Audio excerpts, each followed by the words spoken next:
C'est une synthèse de l'histoire des Alpes depuis les premières sédentarisations à nos jours. L'exposition Alpin, 7000 ans d'histoire, témoigne de l'évolution et de l'adaptation des sociétés dans cet environnement d'altitude qui, malgré ses montagnes, était loin d'être un espace clos. Elle propose pour le découvrir cette carte interactive par exemple. En relief, elle rend compte de l'importance des massifs et raconte l'histoire des mobilités dans les Alpes. Cet espace alpin n'a pas empêché, cette montagne n'a pas empêché les populations de se rencontrer, de traverser ces territoires d'altitude pour des raisons à la fois migratoires, pour aller s'installer de l'autre côté, pour aussi aller travailler de temps à autre. On parle des saisonniers encore aujourd'hui. Eh bien, il y avait une migration saisonnière dans les Alpes qui est très ancienne.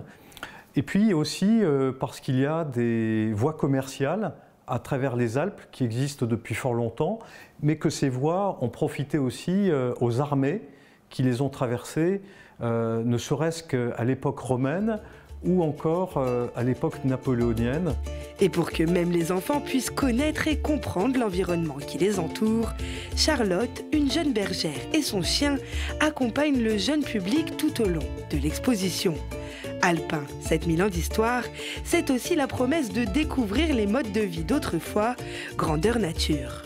Nous sommes ici en fait pour proposer aux visiteurs entre guillemets, une photographie des modes de vie d'autrefois, de ces populations qui vivaient dans les territoires d'altitude, avec notamment des objets qui sont emblématiques des collections du musée dauphinois. Je pense à ce trinque-balle, ce chariot qui servait notamment à transporter les foins, et puis le coffre de charité qui est une autre pièce emblématique qui rappelle aussi l'organisation communautaire, l'entraide des populations de montagne vis-à-vis des plus nécessiteux.